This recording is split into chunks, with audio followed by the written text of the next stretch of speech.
Before I start this video, I would like to say that all this information is coming from the TTGE Wikia.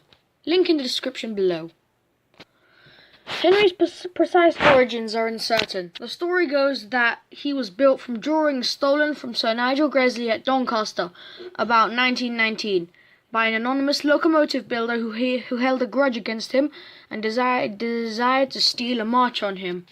His spy, however, blundered and took the wrong drawings. They were for an experimental engine, but was supposed to be for the new Pacific locomotives Gresley was designing at the time.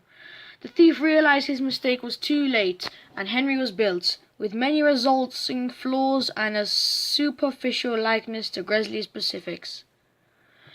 The thief was delighted to unload his white elephant onto the first desperate customer who came along, the Fat Controller.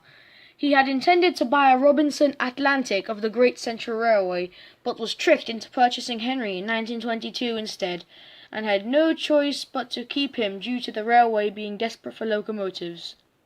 Henry was vain and stopped in the Ballyhoo Tunnel and refused to come out, citing that his paintwork would be spoiled by the rain. After several attempts to move him failed, he was bricked up in the tunnel until Gordon broke down while pulling the express, as Edward was unable to move the train himself. The Fat Controller offered to let Henry out of the tunnel to help. Henry eagerly accepted.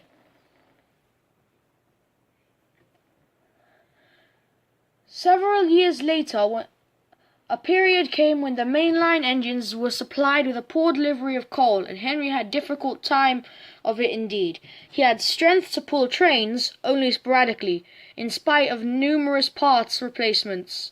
At last the Fat Controller looked into it personally and asked for the opinion of Henry's fireman, who told him about the poor coal and Henry's firebox being too small to burn it efficiently.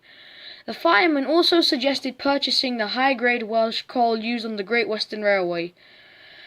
Sir Tom had agreed to purchasing some in order to give Henry a fair chance.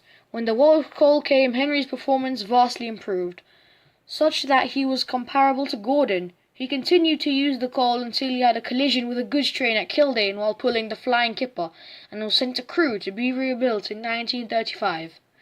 Henry was rebuilt into a Stanier 5MT, so Topham Hatt had connections with Sir William Stanier, so this is likely the reason he managed to get Henry rebuilt so quickly. When Queen Elizabeth II was due to visit Sodor in 1953, Henry justifiably assumed that he was the Fat Controller's choice to pull the royal train. But the day before, while he was idling at the station, his smoke-blinded painter, who fell along with his paint pot onto Henry. The paint splashed over Henry's boiler and was painting over it would take too long. Gordon was given the job instead. Now for some technical details on Henry. His basis was the LMS Stanier Black 5MT, originally GNR Ivet C1 Gresley A1 hybrid. His gauge is 4.8. One is 4.8.5 standard gauge. His power type is steam. His configuration is a 460, but he was originally a 462. He has 10 wheels, 16 counting tender wheels. Top speed is 19 miles per hour after the rebuild. Year built circa 1919. He was in circa 1919 and then rebuilt in 1935. He arrived on Sodor in 1922 and his number was the North Western Railway number 3. Thank you all for listening to this video about Henry.